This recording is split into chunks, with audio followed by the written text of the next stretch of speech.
तो last episode में हमने देखा था कि क्राउन प्रिंस अपने सैनिकों को ऑर्डर देता है कि तीर बरसाओ इन दोनों पर, जिस पर ये सैनिक भी इन दोनों पर तीर की बौछार कर देते हैं। तब थोड़ी देर में यहाँ पर तीर का एक पूरा ढेर बन जाता है, जिसके पास आते हुए गार्ड कहता है कि देखिए प्रिंस, लगता है उन दोनों का काम निपट गया, यहाँ पर तो अब कोई भी हलचल नहीं हो रही। तब क्राउन प्रिंस कहता है कि ये तो होना ही था, मैंने 10 गुना ज्यादा दाम देके इन तीरंदाजों को बुलाया था, ये वर्ल्ड के बेस्ट तीरंदाज है। खैर जल्दी से ये मलबा साइड करो, मैं देखना चाहता हूँ कि आखिर वो सहमत का बच्चा किस तरह से मरा है। जिस पर तभी ये मलबा बहुत ही जोरों से कांपने लगता है। तब क्राउन प्रिंस कहता है कि ये क्या हो रहा है। तभी यहाँ भी काफी जोरों का धमाका होता है, जिसमें ये तीरंदाज भी उड़ जाते हैं। और जैसे सब कुछ शांत होता है तो हम देखते हैं कि सहमत और प्रिंसेस रियू बिल्कुल ठीक है। तब क्राउन प्रिंस अब काफी डरते हुए कहता है कि तुम अभी तक जिंदा हो। जिस पर सहमत अब इसकी तरफ बढ़ते हुए कहता है कि तुम्हें मारे बगैर मैं कैसे मर सकता हूँ सौतेले भाई। तब क्राउन प्रिंस चिल्लाते हुए कहता है कि एल्डर्स बचाइए मुझे। जिस पर तभी यहाँ एक ओल्ड मैन आके सहमत को पीछे कर देता है। और इधर हम देखते हैं कि सिर्फ एक नहीं बल्कि क्राउन प्रिंस ने 4 एल्डरों को बुला रखा था।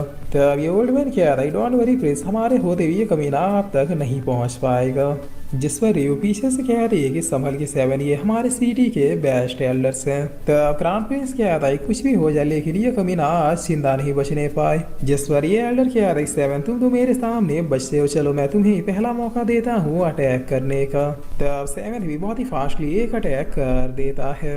जिस पर रियो कह रही क्या बस हो गया। तब 7 कहता है कि हाँ हो गया। जिस पर ये एल्डर काफी हंसते हुए कहता है कि लड़के क्या हो गया, आखिर तुमने किया क्या। मगर तभी अपने गले का कट देखता है और फिर यहीं पे टैम बोल जाता है। तब क्राउन प्रिंस कहता है कि आप लोग इसे अंडरस्टिमेट मत कीजिए, इसके पास कल्टीवेशन है, बस ये हाइड करके रखा है। जिस पर ये तीनों अब रेडी होते हुए कहते हैं कि अगर ऐसी बात है तो फिर हम लोग सब एक साथ चलो, हम इसे अटैक करने का कोई भी मौका नहीं देंगे। और इतना क्या कि ये लोग भी सेवंथ की तरफ बढ़ जाते हैं। जिस पर सेवंथ अपने मार्शल सोल को अपेयर करते हुए डीमन स्लिंग टेक्निक का यूज कर देता है। तब इस अटैक को आता देखिए लोग काफी शौक होते हुए कहते हैं कि इतना पावरफुल अटैक तो हमने आज तक अपनी लाइफ में कभी भी नहीं देखे। और इतना क्या कि ये लोग यहाँ से भागना स्टार्ट कर देते हैं, जहाँ पर ये भागते हुए कहते हैं क्राउन प्रिंस डील कैंसिल हो गई। बट तभी अटैक आके इन तीनों को भी लग जाता है और इनका भी काम यहीं भी तमाम हो जाता है। तब क्राउन प्रिंस सब गिरते पड़ते हुए कहता है कि इम्पॉसिबल, आखिर ये कैसे हो सकता है। जिस वजह से मैं था इसकी तरफ आते हुए कहता है कि मैंने कहा था ना दोबारा कोई भी गलती की तो फिर जिंदा नहीं छोड़ूंगा, लगता है तुमने मेरी बातों को सीरियसली नहीं लिया। तब क्राउन प्रिंस सब गिड़गिड़ाते हुए कहता है सैम प्लीज माफ कर दो, हम लोग भाई हैं, आगे से ऐसा नहीं होगा। याद है बचपन में हम लोग खेला करते थे, मैंने तुम्हारी कितनी हेल्प की है, तुम मुझे ऐसे नहीं मार सकते। और फिर ये प्रिंसेस रियू से क्या था दीदी मैं तो आपका छोटा भाई हूँ ना, इसे कहिए नहीं मुझे बख्श दे, हम लोग साथ मिलके रहेंगे। जिस पर प्रिंसेस रियू कह रही सेवंथ क्या तुम इसे।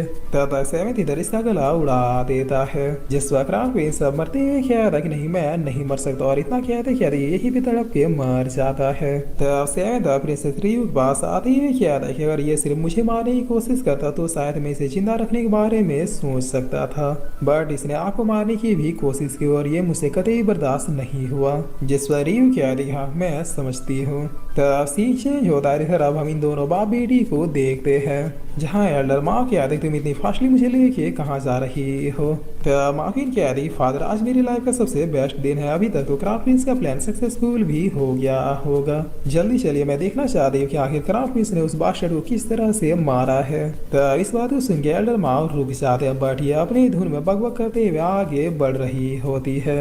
जिस पर थोड़ी देर में जैसे ये लोग यहाँ भी पहुंचते हैं तो फिर सामने का नजारा देख के एकदम शॉक हो जाते हैं। तब एल्डर माँ कह रही कि आखिर यहाँ पे हुआ क्या था, इतने लोग क्यों मारे गए। जिस पर माफिन कह रही फादर क्राउन प्रिंस कहाँ है और वो सेवंथ का लाश यहाँ आसपास क्यों नहीं दिख रहा। तब एल्डर माँ कह रही कि देखो शायद वही क्राउन प्रिंस है। जिस पर माफिन अब क्राउन प्रिंस की ऐसी हालत देखे सीधे इसके पास आके बिलक बिलक के रोते हुए कह रही फादर ये क्या हो गया, हम लोग तो उस बादशाह को मारने के बाद एक साथ विजय अकेडमी जाने वाले थे। तब एल्डर माँ कह रही अब रोने धोने का कोई फायदा नहीं है बेटी, मैंने कितनी बार कहा कि सैम प्रिंस से पंगा मत लो। जिस पर माफिन कह रही फादर अब मैं क्या करूँ, सेवन तो मुझे अंदर से हेट करता है, वो जल्द ही मुझे भी ढूंढ के क्राउन प्रिंस की तरह ही मार डालेगा।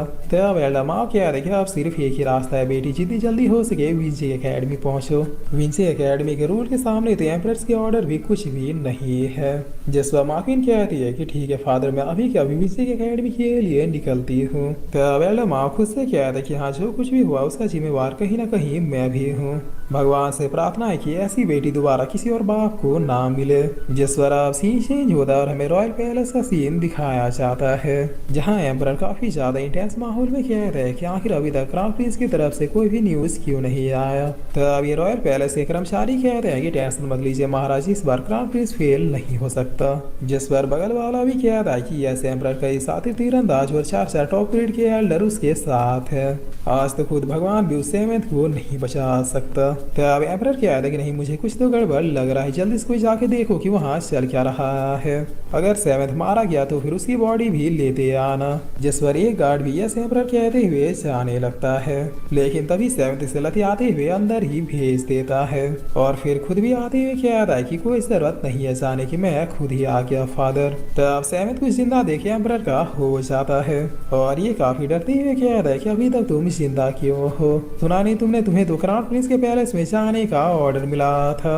जिस पर सेवेंथ काफी ड्रामे स्टाइल में कहता है कि डोंट वरी फादर, मैं क्राउन प्रिंस से मिल के आ गया। तब एम्परर अब हताश होकर बैठते हुए कहता है क्या इसका मतलब क्राउन प्रिंस मारा गया? बाशर्ट सेवेंथ, तुम इसका इंजाम भुगतोगे अपनी जान देकर। जिस पर इनके इतना कहता है कर्मचारी आगे जाते हुए कहता है कि देशद्रोही कहेंगे। तब सेवेंथ इसे एक ही स्वॉर्ड में साइड करते हुए कहता है कि दूर हटो। जिस पर अब शैडो गार्ड्स भी आते, जिन्हें आते ही सेवेंथ निपटा देता है और अब इन्हें मारने के बाद सेवेंथ अब एम्परर की तरफ बढ़ने लगता है। तब एम्परर कहता है कि तुम ये क्या कर रहे हो, मैं तुम्हारा बाप हूँ और स्टैन्यू डायनेस्टी का एम्परर भी।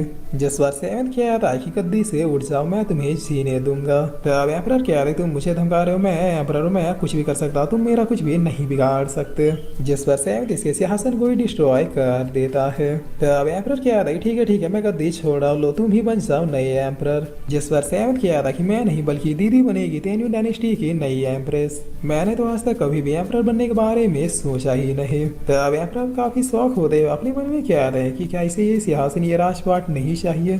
तब सेवेंथ कह रहा है क्या हुआ फादर, ये सुन के थोड़ा अजीब लगाना। फादर ग्रैंडपा ने मुझे स्टैन्यू डायनेस्टी की सुरक्षा की जिम्मेवारी सौंपी थी। मैं आजकल और हमेशा स्टैन्यू डायनेस्टी का great general seventh prince Lian ही रहूंगा।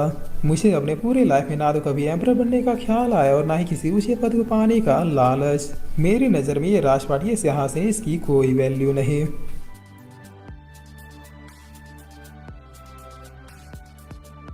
और फिर इसी के साथ ये एपिसोड यहीं पे खत्म होता है।